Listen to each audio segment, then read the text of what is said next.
Amados, estamos falando sobre uma série, né? Eu quero continuar com vocês, a série é Cultura do Reino. E nessa série nós temos tratado a cada domingo com vocês como nos portarmos em relação à cultura do reino. Porque muitas vezes nós nos portamos de maneira inadequada. Nós temos a palavra, mas nos portamos de maneira inadequada. E eu queria trazer uma reflexão com vocês hoje a respeito da nossa postura em relação às adversidades que nós nos deparamos com elas e nem sempre encontramos as coisas da maneira que esperávamos encontrar. Quero falar com vocês hoje, o assunto é não se desespere. Amém? Eu queria que você pudesse entrar num campo de confiança e que você pudesse de fato descansar no Senhor. Esse é o desejo. Eu queria que você abrisse em João capítulo 20. Nós vamos ler alguns versículos, verso 1 de João capítulo 20. Então nós vamos falar sobre a cultura do reino, mas vamos falar sobre essa perspectiva de não nos desesperar diante das circunstâncias. João 20, verso 1.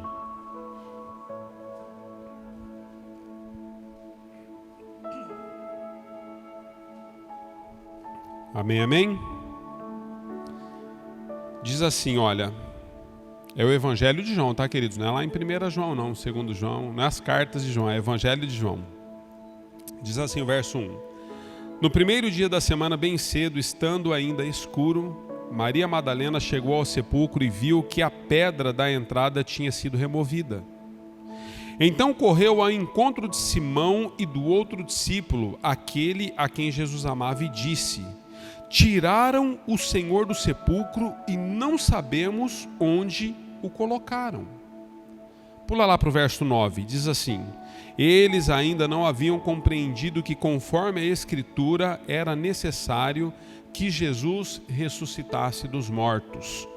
Verso 11, Maria, porém, ficou à entrada do sepulcro, chorando. Enquanto chorava, curvou-se para olhar dentro do sepulcro e viu 2 anjos vestidos de branco sentados onde o corpo de Jesus estava, um à cabeceira e outro aos pés.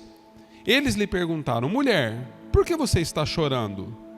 Levaram embora o meu Senhor, respondeu ela, e não sei onde o puseram.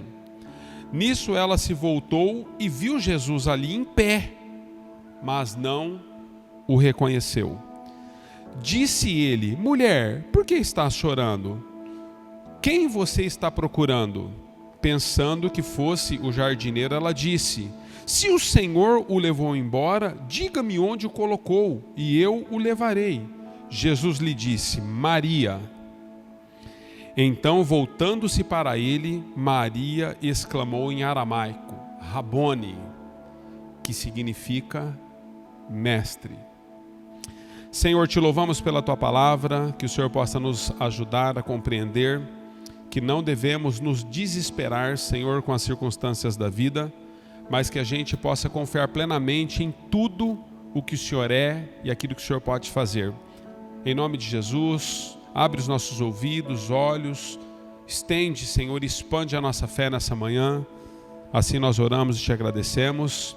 Amém e amém. Eu tenho percebido algumas coisas a respeito de Jesus em relação ao reino, queridos, que é muito importante que você compreenda. São coisas das quais assim me chama muita atenção.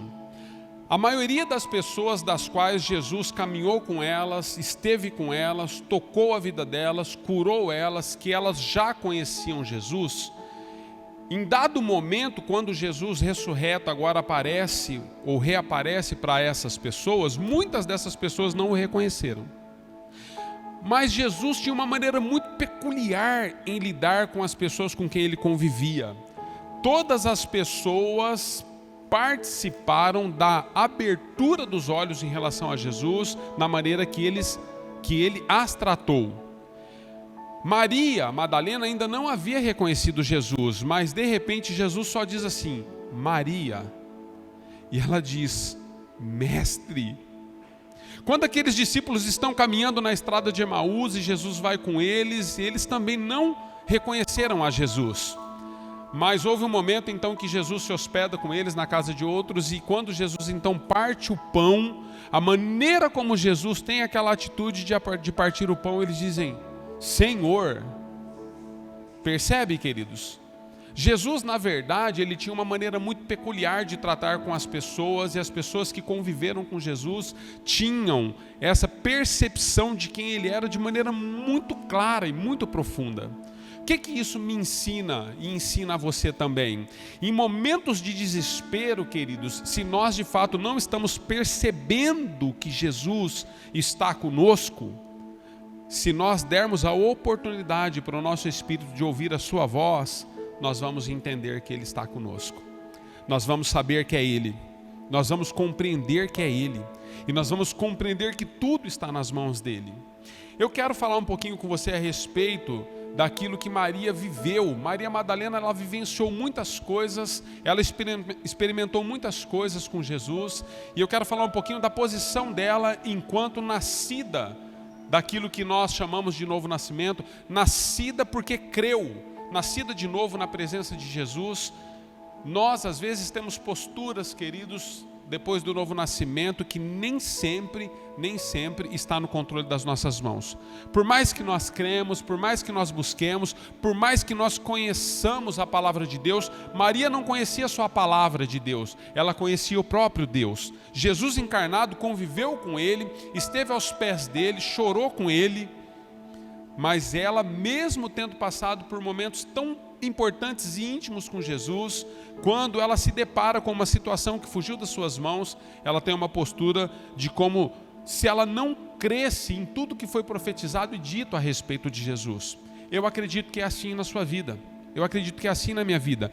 Existem momentos na sua e na minha vida que nós nos deparamos com circunstâncias tão contrárias, queridos, tão diferente daquilo que nós esperávamos encontrar, ou a maneira como iríamos enfrentar, que parece que tudo que nós sabemos a respeito da palavra de Deus, todas as profecias que se cumpriram em Jesus, parece que elas não fazem sentido para nós. João está deixando isso de maneira muito clara para nós. Na semana da ressurreição de Jesus, ele então relata e trata a respeito do momento em que Maria, depois de Jesus crucificado, Maria então vai até o sepulcro, e pelo fato dela ter encontrado a pedra rolada, a pedra aberta, Jesus não estando deitado naquele lugar, sepultado, parece que tudo que ela sabia a respeito de Jesus, Jesus tinha dito para eles que haveria de ressuscitar no terceiro dia. Jesus tinha dito para eles que jamais o sepulcro poderia retê-lo. Jesus havia ministrado isso por todo o tempo em que conviveu com Maria, com os discípulos, todos eles sabiam disso. Mas me parece que por conta das circunstâncias, Maria, ela tem uma atitude de que nada daquilo que Jesus ministrou enquanto em vida fazia sentido para ela. Eu não sei se é assim com você. Nós, amados, temos fé, todos nós temos fé. Às vezes conversamos com você e você de fato está com a fé lá em cima, até que você tem uma notícia, um diagnóstico, dos quais você fala: meu Deus. Percebe? Nós temos fé, queridos, até que uma circunstância da qual não estava dentro da sua agenda, ela te alcance. Aí quando ela nos alcança, queridos, a quem nós temos recorrido? Nos momentos que nós devemos buscar esperança em Deus e na palavra de Deus, como nós temos reagido? Muitos de nós temos nos desesperado. Essa é a realidade. Eu tenho conversado com pessoas, essa semana mesmo conversei com algumas pessoas, fiz alguns atendimentos em circunstâncias assim que eram cruciais na vida dessas pessoas, e eu tive trazendo para algumas dessas pessoas o relato de quando Pedro anda sobre uma palavra. Nós às vezes, queridos, nós nos atemos àquilo que é físico para que a gente possa compreender algumas coisas. A Bíblia diz que Jesus, ele aparece andando sobre as águas para Pedro e para os discípulos, e Pedro então e os discípulos estão amedrontados, achando que era um fantasma. Pedro faz uma pergunta: Senhor, se és tu, me faça ir até o Senhor. Então Pedro recebe uma palavra de Jesus. Jesus diz: vem, Pedro. Então Pedro, na verdade, ele não anda sobre as águas, ele anda sobre uma palavra. Sabe por quê? Poderia ser fogo, não precisava ser as águas. poderia ser sobre os ares.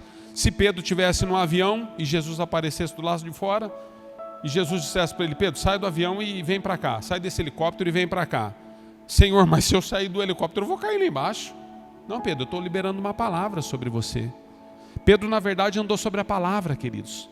Não são as circunstâncias que podem determinar aquilo que eu e você podemos ou não podemos. O que pode determinar aquilo que nós podemos ou não podemos é a palavra que foi liberada sobre as nossas vidas.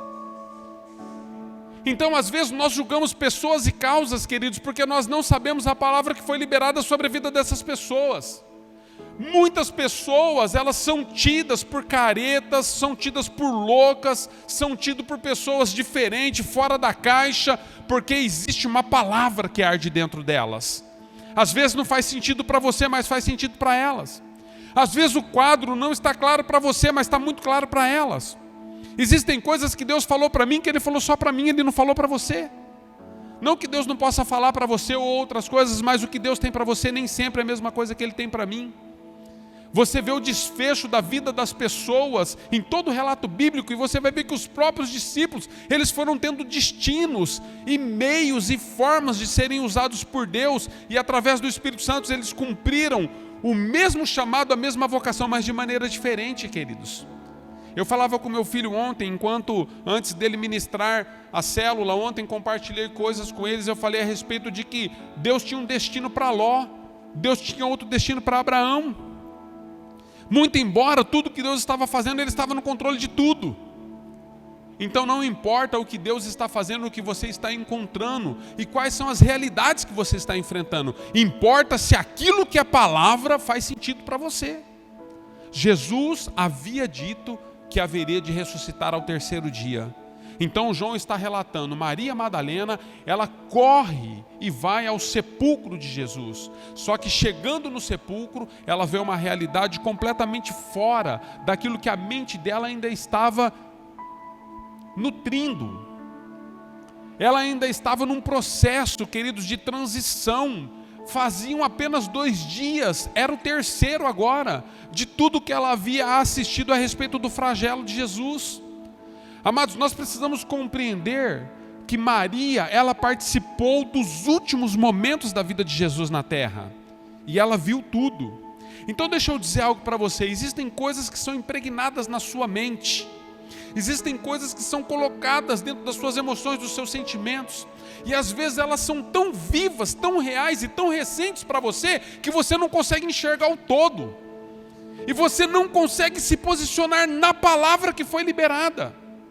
Então o que nós temos? Vamos entrar na mente de Maria então, ao ver aquele sepulcro sem Jesus dentro. O que Maria acabara de perceber nos últimos 3 dias de vida dela, queridos? Nos últimos 4, 5 dias. Queridos, Maria vê um dos melhores amigos de Jesus, chamado Judas, um dos discípulos amados dele, o traindo com um beijo. É tudo que está, o cenário que está na cabeça dela. Então ela percebe que uma pessoa que era tão próxima agora o trai. O trai com um beijo, o chamando de mestre, o entrega aos seus agressores, aos soldados romanos. O que mais Maria tem em mente? Ela tem em mente que depois desse ato de traição de um grande amigo, Jesus entra num processo difícil da vida dele, para que se cumpra na vida de Jesus as profecias que Deus deu a seu respeito, para que nós pudéssemos ser livres. Então ela começa a perceber que Jesus agora, ele está sendo julgado. Jesus foi julgado pelo tribunal romano e pelo tribunal judeu, queridos. São 2 tribunais. Jesus teve julgamentos dos quais ela presencia toda essa história e todo esse momento na vida dele. Porque ela era uma mulher que o adorava, caminhava e seguia todos os seus passos. Então Jesus agora está sendo julgado. Ela tem isso muito forte em mente. Jesus agora está sendo açoitado. Diante dos açoites, Jesus agora é obrigado a carregar a própria cruz. Houve um momento no trilho e na caminhada em carregar a própria cruz, que Jesus já não mais tem forças humanas. A Bíblia diz que então um homem chamado Simão Cirineu levanta-se para que possa ajudá-lo a carregar a sua cruz, obrigado pelos soldados. Então ela está com todo esse cenário em mente. Aí ela vê aquele que era o seu Senhor, o seu mestre, o seu rei, ser crucificado, queridos. E ela está com tudo isso em mente, então coloca-se na cabeça do seu mestre uma coroa de espinhos. Rasgam as suas vestes depois dele estar completamente lacerado, sangrando, sofrendo. Então nós precisamos entender, queridos, quando ela corre para aquele sepulcro, ela tinha todo um cenário, coisas que marcaram a sua mente, marcaram as suas emoções, marcaram o seu momento, e esses momentos na vida de Maria Madalena nos parece que tira dela a esperança e a crença na palavra que Jesus havia liberado. Porque quando ela chega, ela se desespera. A Bíblia está nos dizendo em João que, tendo ficado desesperada com o que viu, ela corre, queridos, ela sai do sepulcro e corre em direção aos discípulos, Pedro e João. E ela vai e diz para os discípulos: olha, roubaram o corpo do nosso mestre. Roubaram, queridos. Por que será que ela disse isso, queridos? Ela conhecia a cultura. Na cultura romana, queridos, tudo aquilo que eles queriam preservar era selado. Havia um selo, um lacre em tudo que deveria ser preservado. Jesus, quando é colocado dentro daquele lugar, daquele sepulcro, rolaram uma pedra e selaram aquela pedra. Aquele selo não poderia ser violado, porque se alguém violasse também, era digno de ser condenado pela mesma condenação de Jesus, condenação de cruz. E aí ela olha aquele selo rompido, e ela diz: meu Deus, quem fez isso? Não é possível. Todas as vezes que você passar por lutas e circunstâncias difíceis na sua vida, nunca se esqueça daquilo que ele prometeu. Jesus havia dito que ele ressuscitaria. Eu quero dizer algo para você. Qual que é a tônica dessa manhã? O que Deus está fazendo na sua vida? Quais são as promessas que Deus liberou sobre a sua história? Você tem permitido com que aquilo que você tem encontrado por conta das emoções, por conta das linhas de pensamentos, por conta das coisas que você viveu nos últimos dias, meses, anos, você tem permitido que isso roube a palavra viva de Deus, de que Jesus haveria de ressuscitar, ou de que Ele vai estabelecer você aonde de fato Ele projetou e sonhou para você? Nós precisamos nos posicionar, queridos. Eu acredito que todas as circunstâncias que nós enfrentamos na vida, sejam elas quais forem, elas não podem ser um limitador para aquilo que Deus liberou como palavra. Maria se esqueceu de muitas coisas, queridos, muitas coisas, apesar dela ter vivido e convivido com Jesus. Então todas essas cenas, elas causaram na mente de Maria uma certa incredulidade. O que tem causado incredulidade em você? São os relacionamentos quebrados? É a sua falta de oração? É a sua falta de intimidade com Deus? É as questões, as circunstâncias que nós enfrentamos nos nossos dias por conta de um vírus que estamos enfrentando, por conta da economia que vai de mal a pior, por conta da sua vida financeira que está indo de mal a pior? O que tem roubado? Quais são as cenas que têm tirado Jesus do centro da sua vida? Nós precisamos lutar contra isso. O que mais me chama a atenção, queridos, é que ao chegar lá no sepulcro, ela não só entra em desespero, queridos, ela não reconhece algumas coisas importantes. Por exemplo, ela não deu conta de reconhecer que eram 2 anjos que estavam lá. Depois ela olha para Jesus, não dá conta de reconhecer que é Jesus. O que isso ministra-nos, pastor? Ministra-nos o seguinte: o desespero nunca vai deixar você encontrar o centro da vontade de Deus. O desespero na sua vida nunca vai fazer com que você reconheça que Jesus está lá. É isso que acontece. Nós não conseguimos reconhecer, queridos, porque nós estamos desesperados. Por isso que eu abri com o Salmo 46, quando diz: aquietai-vos e sabei que eu sou Deus. Existem momentos de desespero na sua vida que tudo que você tem que fazer é respirar. Quando as coisas me fogem do controle, queridos, não são poucas vezes que isso acontece, e eu louvo a Deus porque elas acontecem, sabia? Eu sou grato a Deus porque coisas me fogem das mãos, porque quando algumas coisas me fogem das mãos, eu preciso reconhecer que só Ele pode. Enquanto está nas minhas mãos, queridos, eu quero controlar, eu quero fazer da minha forma e do meu jeito, e nós precisamos aprender que nem sempre deve ser assim na vida daquele que crê. Não vivo mais eu, mas Cristo vive em mim. Quantos estão entendendo isso? Se Cristo vive em nós, queridos, nós precisamos devolver nas mãos de Deus o controle da nossa vida e da nossa existência. E é o que Deus está fazendo. Eu quero lembrar você de algumas coisas que Maria sabia, mas ela não se atentou por causa do desespero. Tudo o que acontece em Jesus e com a vida e com a ressurreição de Jesus, na verdade, era cumprimento de profecias, queridos. Então eu quero citar algumas poucas, são mais de 260 profecias a respeito da ressurreição de Cristo, sabia disso?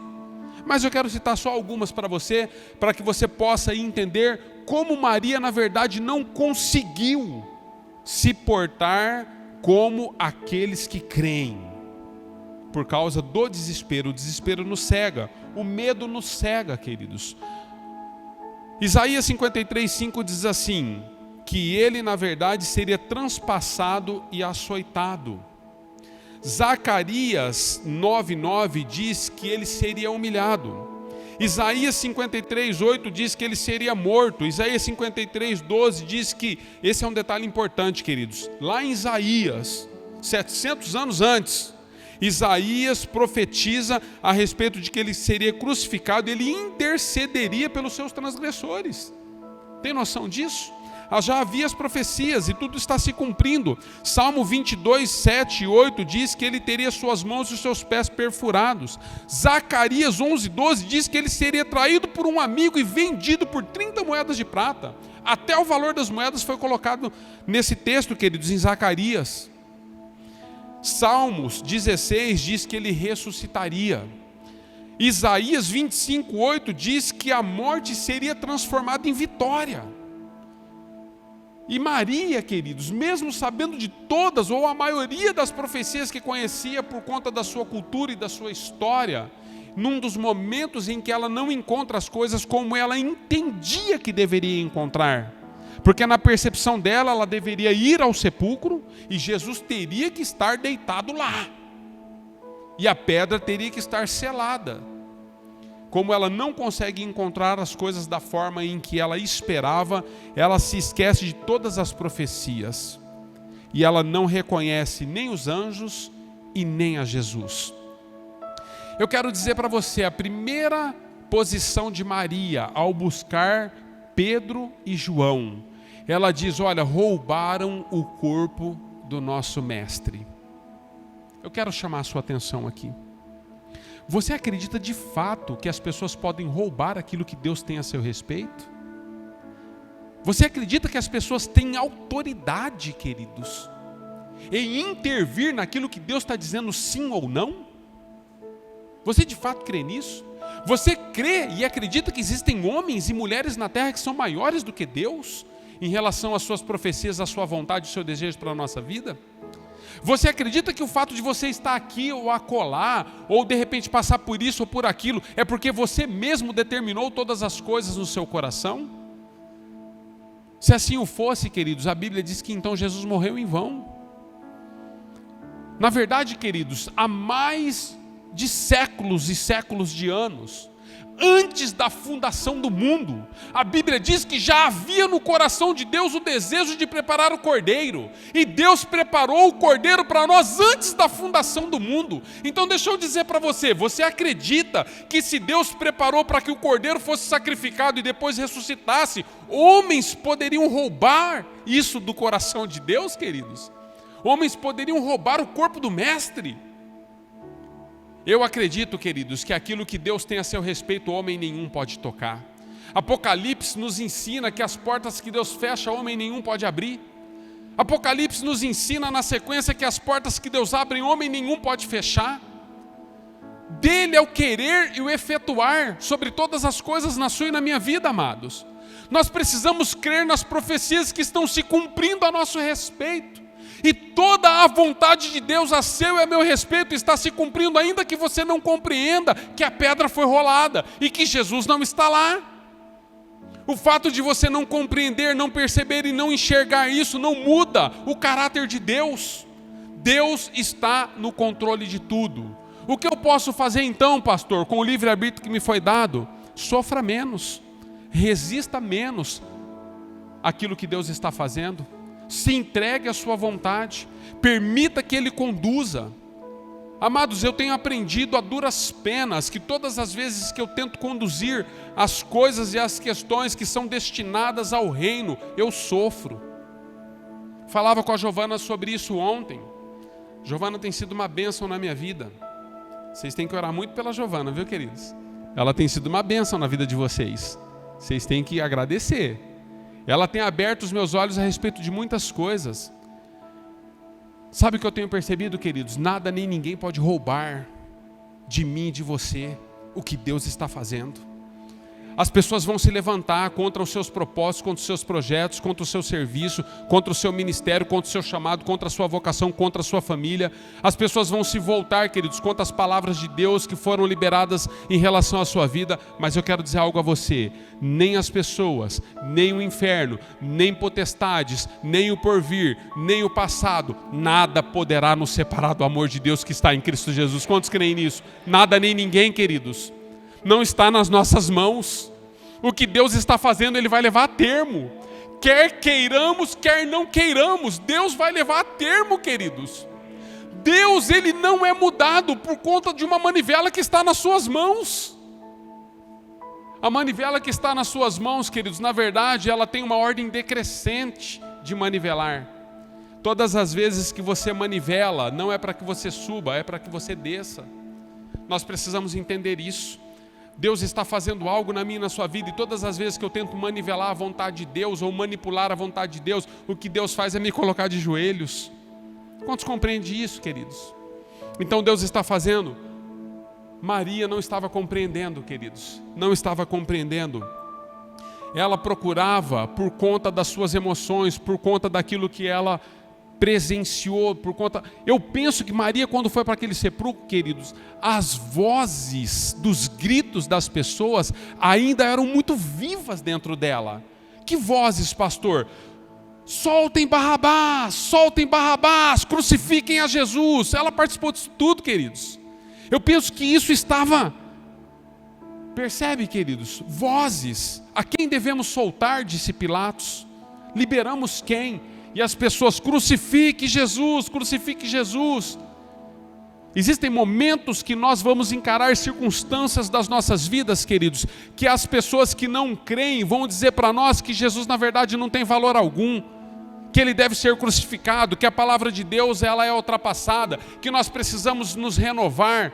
Deixa eu dizer para você, a única renovação que pode existir na sua e na minha vida é sermos renovados pelo Senhor.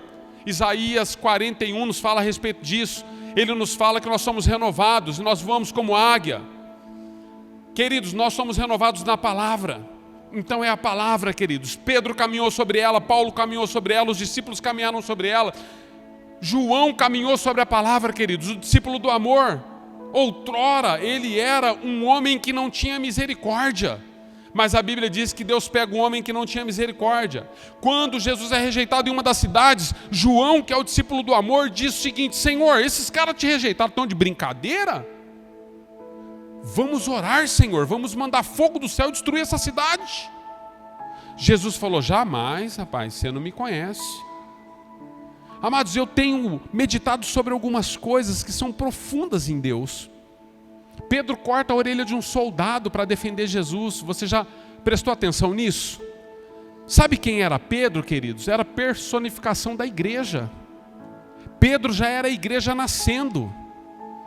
E Pedro fere uma pessoa. Então deixa eu dizer para você, a igreja fere pessoas, queridos. Pedro representava a igreja e corta a orelha de um soldado. Então ele fere pessoas, nós ferimos pessoas enquanto seres humanos, enquanto igreja, mas o que Jesus faz com os feridos? Jesus restaura todos eles.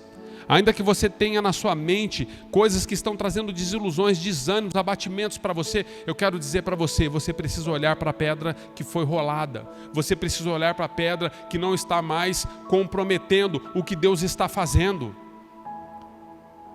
Algo que Maria não percebeu e você e eu precisamos perceber, queridos. Por trás da pedra, Deus estava operando. Jesus, na verdade, está ouvindo uma voz por trás da pedra, porque Jesus está sepultado enquanto homem, queridos. Era o corpo físico de Jesus que estava naquele lugar. Quantos sabem disso? Era o corpo físico. Carne, matéria, estava deitado naquele lugar, debaixo de lençóis. E o Espírito Santo está dizendo, sabe, hoje é o terceiro dia. Quantos creem no terceiro dia, queridos? O Espírito Santo está dizendo, hoje é o terceiro dia. Mesmo que Maria Madalena não venha compreender tudo que eu estou fazendo, eu estou dizendo, eu sou Deus, diz o Senhor. Hoje é o terceiro dia. E eu quero dizer algo para esse corpo, do qual o meu filho habitou. Eu quero dizer algo para esse corpo. Muitos outros ícones, ídolos religiosos morreram e vão viver eternamente sepultados. Mas você não. Você recebeu o meu filho. Eu quero dizer, levanta-te. Deus está fazendo algo por trás da pedra, queridos. E o Espírito Santo está ordenando para que o corpo físico de Jesus ressuscite. E uma vez ressuscitado, Deus agora, Ele traz esperança. Ele nos coloca de novo debaixo de uma esperança da nova aliança. Nós temos que entender que Deus fez muitas separações em relação à vinda de Jesus na terra. E uma das separações que para mim é a mais importante de todas elas, olha, Deus separou o Antigo do Novo Testamento. Deus mudou o calendário, queridos, depois da vinda de Jesus. Existe antes e depois de Cristo. Mas sabe o que Jesus mais mudou com a sua vinda? A humanidade. Jesus deixou claro em dizer que depois da vinda dele existem dois grupos de pessoas na terra. Existem aqueles que creem na sua palavra e aqueles que não creem na sua palavra. Existem aqueles que creram que ele ressuscitou e aqueles que não creram que ele ressuscitou. Existem aqueles que são ovelhas e aqueles que não são ovelhas. Existem aqueles que vão herdar os céus e existem aqueles que vão herdar o inferno. Jesus fez essa separação, queridos. Então tudo depende de nós voltarmos tão somente para aquilo que Ele é e para o seu sacrifício na cruz e para a sua ressurreição. Quantos creem nisso? Então Jesus está separando as coisas. E eu e você eu posso chamar você dessa forma, queridos. Eu posso te intitular assim, porque na verdade nós somos escolhidos de Deus. Por isso nós estamos aqui. Escolhidos de Deus. Aprove ao Senhor olhar para você e separar você. Quando você ainda nem compreendia nada, você nem estava no ventre da sua mãe. Antes de sermos formados no ventre da nossa mãe, Ele nos separou. Ele nos formou. Ele nos deu um nome. Ele nos deu uma característica. Ele nos deu digitais. Ele nos deu personalidade. Ele nos deu um propósito, um sentido. Qual o propósito e o sentido que Deus deu para a sua vida? Se não anunciar o evangelho do reino de Deus, não existe outro propósito para nós nascermos de novo, querido. Se nós nascemos de novo, Jesus tem que ser o centro de tudo. Não é possível falar sobre visão de reino sem falarmos sobre Jesus ressurreto. Não é possível falarmos sobre visão de reino sem cumprirmos o chamado e a vocação. Não é possível. E Deus então está trabalhando na vida de Maria, dizendo: Maria, não se importe com a pedra. Quais são as pedras que têm estado no seu caminho? Mais do que isso, qual o tamanho dessas pedras? Você tem enfrentado lutas e dificuldades, coisas das quais não são possíveis para você? Não se importe com isso, queridos. Deus está se movendo por trás da pedra. Enquanto você não percebe, Deus está trazendo vida, aonde você nem enxergou ainda. Creia, tão somente creia. Esse é o convite do Espírito Santo para mim e para você nessa manhã. É entendermos, querido, que nós, embora não estamos percebendo e compreendendo tudo, nós precisamos descansar e não permitir que o desespero nos segue. Quantos já tentaram aconselhar pessoas que estão muito convictas de fazer algo? Você já passou por esse momento na vida? Eu vou usar um exemplo bem básico que está me vindo aqui à mente, queridos. Às vezes o cara quer comprar um carro. Rapaz, ele coloca o carro assim no terceiro céu. Não, porque o carro é bom, porque é isso, porque é aquilo, porque não sei o que tal, mas eu queria que você desse uma olhada comigo. Vamos lá para você dar uma olhada comigo, pastor? Aí eu vou lá, quando eu bato o olho no carro, eu já... Não é aquele céu na terra. Aí eu falo: ô irmão, você percebeu que está com barulhinho? Não, ele falou que isso aí é só uma biela. Ô irmão, você viu que está amassado aqui? Não, mas ele falou que isso aí no martelinho de ouro volta. Irmão, você está percebendo que tem que colocar 4 pneus? Rapaz, pneu você divide em 12, pastor. Então é assim, quando a pessoa quer muito uma coisa, irmão, ela olha para aquilo e aquilo para ela é um céu na terra. E não existe nada que você possa dizer a essa pessoa que mude o que ela está pensando a respeito daquilo. Porque para ela é o carro dos sonhos, mas você está vendo que o carro está todo arrebentado. Mas ela não consegue aceitar. Então eu quero dizer algo para você nessa manhã. Quando nós temos a perspectiva de algo, queridos, nós precisamos nos abrir para aquilo que Deus está fazendo e para aquilo que Deus está falando. Maria Madalena não compreendeu tudo o que estava acontecendo, mas nem por isso Deus não estava agindo. Deus estava agindo. Então, se Deus está agindo, queridos, perceba os detalhes. E eu vou te falar um dos detalhes importantes na vida de Maria, que por conta do desespero, ela ficou cega. Maria não percebeu Jesus. Não reconheceu os anjos, querido, eu vou até considerar, porque provavelmente eles estavam em forma de homens mesmo. Mas não reconhecer Jesus, queridos, o que isso me ensina, amados? Jesus, ele precisa ser visto na perspectiva da ressurreição e não na perspectiva da sua morte somente. Maria ainda tinha em cena, em mente, um Cristo crucificado, sangrando, todo machucado, todo maltratado, queridos. E ela vai ao sepulcro na condição de encontrar um homem completamente cortado por chicotadas, humilhado, completamente ensanguentado. Mas Jesus estava ressurreto em perfeita condição, queridos. A única marca que Jesus tinha para mostrar para ela era a marca das mãos e dos pés. Apocalipse nos ensina isso. Naquele dia perguntarão: Senhor, o que são essas marcas? E Jesus então dirá: essas são as marcas que eu tive e recebi na casa dos meus irmãos. É a única marca que sobrou em Jesus, queridos. Jesus não estava mais com uma coroa de espinho na cabeça. Ele não estava mais sangrando. Ele não estava mais como se fosse uma pessoa que não poderia se levantar com autoridade e poder. Ele não era um miserável. Ele era o Deus encarnado. Quantos creem nisso? Mais do que isso, ele era o Deus ressurreto. Quer se relacionar com Cristo, queridos? Na perspectiva bíblica do reino, se relacione com o Cristo ressurreto. Entenda que Jesus pagou um alto preço por você e por mim morrendo na cruz, mas ele não está mais crucificado. Ele não está mais ensanguentado. Não existe mais uma coroa de espinho na cabeça dele. Não existe mais, queridos, essas marcas de que ele era um coitado, de que ele sofreu, de que ele sofre. Jesus não sofre, queridos. Jesus é Rei dos Reis, Senhor dos Senhores.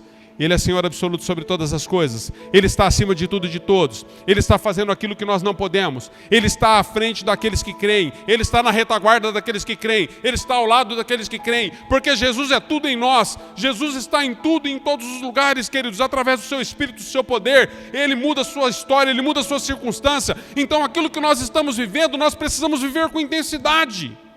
Intensidade, queridos. Deus não trouxe você aqui para uma religião. Se você está atrás de uma religião, eu quero dizer algo para você: você está no lugar errado. A comunidade, queridos, ela não foi levantada para que a religião governasse você. Aqui não tem regras a respeito de que aquilo que é humano vai prevalecer sobre aquilo que é espiritual. As regras aqui são espirituais. E Deus libertou você para que você pudesse ser uma nova pessoa lá fora, para que você seja um homem e uma mulher cheios do Espírito Santo, para que você creia nas promessas de que Ele haveria de ressuscitar, e ressuscitou, para que você creia nas promessas de aquilo que Ele escreveu a seu respeito vai se cumprir independente de circunstâncias. Independente de circunstâncias. O que Deus está fazendo, queridos, está nas mãos dEle, Ele está no controle de tudo. Então aqui não temos religião, queridos, no sentido de que eu vou ordenar o que você tem ou não tem que fazer. Não sou eu quem te absolvo, quem te condeno. Quem absolve e condena você são as suas obras.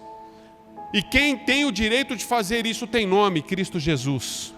Somente Ele, queridos, está no controle de tudo. É Ele quem declara quem você é. A Bíblia diz que Deus jamais desprezará um coração quebrantado, como fizemos hoje ao dobrar os joelhos aqui todos juntos. Você acha que Deus está de braços cruzados enquanto você dobra os seus joelhos? Você entende que Deus não está no lugar que deveria estar enquanto você está se arrependendo de algum pecado cometido? Maria Madalena, ela entendeu que Jesus não estava no lugar, queridos, que deveria estar. Ele está no lugar, queridos. Ele te conduz. Ele conduz a sua família, os seus sonhos e os seus projetos. Então Maria, na verdade, ela encontra um Jesus ressurreto, por isso não o reconhece. Não pare, queridos, não pare na morte de Jesus. Se você parar na morte de Jesus, você vai se tornar um idólatra religioso das circunstâncias da lei. Você vai se tornar um idólatra da lei. Não idolatre a lei. Honre e almeje todos os dias se relacionar com Jesus que vive. Quantos recebem essa palavra, digam amém. Ministério de Música, em nome de Jesus. Glória a Deus, queridos. Ele ressuscitou. Quantos creem nisso? Se coloque em pé, eu quero orar com você. Nós vamos ter um último louvor, uma última música. E eu queria que você se colocasse debaixo dessa perspectiva. Se você não está entendendo algumas coisas, Deus está trabalhando por trás da pedra. Se você não encontrou Jesus na posição que você esperava que Ele tivesse, é porque Ele é Deus, ninguém pode segurá-lo. Amém?